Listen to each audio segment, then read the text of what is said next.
Bonjour à toutes et tous, je vous salue de Madrid parce que peut-être que vous le savez, mais voilà, je suis auprès de nos amis de Podemos qui lancent aujourd'hui leur campagne au pluriel. Ils lancent des campagnes, une campagne municipale, une campagne pour les autonomies, une campagne pour les européennes, qui ont toutes lieu quasiment au même moment, je crois que même le même mois, le même jour, en mai 2019. Et ils s'y prennent à l'avance, comme nous.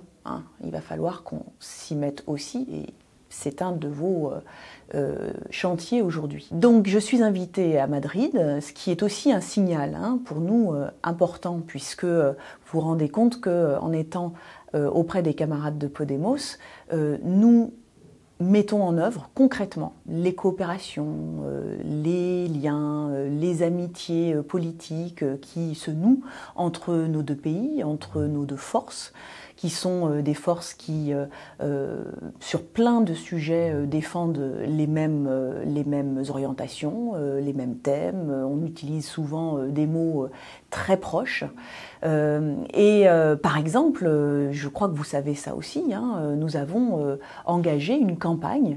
Alors c'est notre campagne nationale au départ. Vous vous souvenez qu'on a une campagne nationale qui porte sur la lutte contre l'évasion fiscale. Eh bien, voilà, on a proposé à nos camarades de Podemos de mener cette campagne ensemble. Voilà, on coopère pour lutter contre cette évasion fiscale qui touche de la même manière nos deux pays. Et nous ne sommes pas les seules victimes de ces pratiques fiscales détestables, déplorables, antisociales, tout ce que vous voulez, bref, condamnables. Et nous menons cette campagne ensemble avec Podemos qui a trouvé que c'était une bonne idée, parce que nous avons évidemment des liens très forts et que nous avons tout intérêt à ce que leur campagne soit victorieuse dans leur pays. Je suis représentante ici de la France Insoumise en tant que co-responsable du programme L'Avenir en commun de la France Insoumise, et je participe à une table ronde qui a pour titre « Les forces de changement européennes vers 2019 ». Ça tombe bien. Donc je vais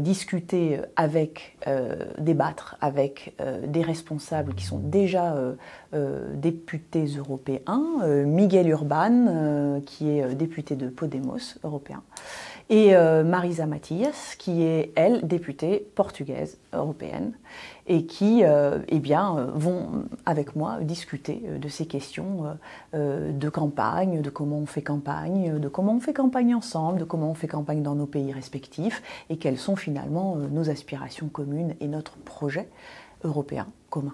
Plus généralement, je suis venue vous parler par le biais de cette vidéo pour que nous introduisions nos débats s'agissant de la campagne européenne que nous allons mener. Vous savez, cette campagne européenne aura lieu dans un peu plus d'un an, en mai 2019. C'est une campagne importante et puis renouvelée, parce que le mode de scrutin a un tout petit peu changé.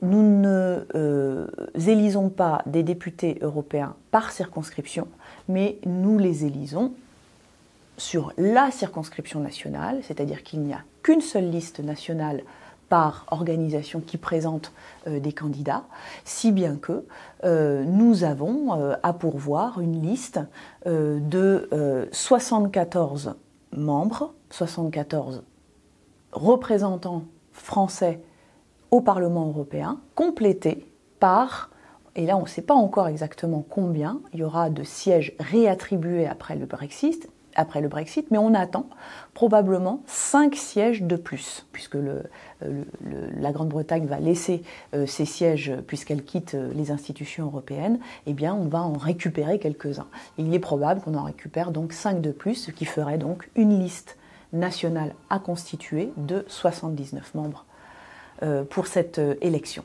Bon, ça c'est une chose technique, mais il faut l'avoir en tête, parce qu'elle va évidemment déterminer la manière dont on va faire un certain nombre de choix, mais il faut aussi avoir en tête surtout la perspective politique.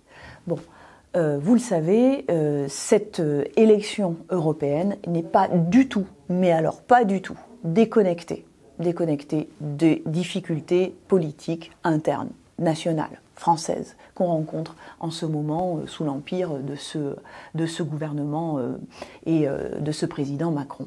Pourquoi?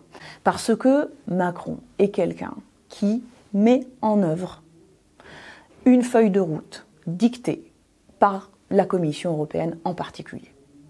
C'est-à-dire que l'orientation politique de Macron, c'est une orientation politique néolibérale, ultralibérale, qui est ultra-violent et qui est largement inspirée de toutes les recettes que fournit, qu'impose la Commission européenne en particulier, qui est perclue de cette idéologie libérale. Donc, la façon que nous avons, nous, de répondre à Macron, ici et maintenant, par exemple dans le cadre de ce rapport de force qui est en train de se tendre à partir de la bataille des cheminots, dont je vous rappelle d'ailleurs que cette réforme de la SNCF, elle est largement inspirée des directives, des règlements européens en matière de libéralisation des réseaux, de privatisation des entreprises publiques. Donc, continuons le raisonnement. Cela veut dire que ce rapport de force qu'on est en train de tendre, notamment grâce à cette grande marche qui va peut-être avoir lieu, si on s'y engage de toutes nos forces, le 5 mai prochain, eh bien, ce rapport de force-là, il est un refus vis-à-vis de politiques dont l'origine naît au sein des institutions européennes. Par conséquent, lorsqu'on s'engage dans la campagne européenne, il faut s'engager avec cette perspective-là, celle du refus, celle de la résistance à ces politiques néolibérales et, par voie de conséquence, à ce que produit Macron. Donc il y a bien une cohérence entre la manière dont on va entrer dans la campagne européenne et la manière dont on mène le combat, ici et maintenant, contre les politiques macroniennes. La chance du moment, c'est la prise de conscience grandissante de ce qu'on ne pourra pas mener des politiques européennes d'intérêt général, c'est-à-dire qui protègent les travailleurs, qui protègent l'environnement, qui protègent la santé, qui protègent l'éducation, enfin qui garantissent ces libertés et ces possibilités d'émancipation humaine. Eh bien, on le sait bien, ces politiques européennes ne peuvent pas être menées à droit constant. Qu'est-ce que ça veut dire? Ça veut dire qu'on ne peut pas mener des politiques qui aillent dans le sens de l'intérêt général humain dans le cadre des traités actuels.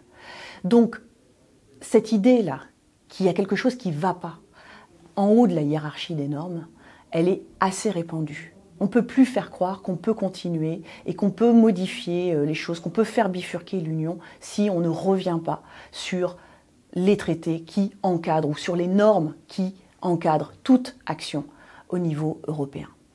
Donc, utilisons ce levier-là. Et je pense que l'orientation politique qu'il faut avoir dans la campagne européenne, c'est de dire qu'il faut rompre avec les traités européens,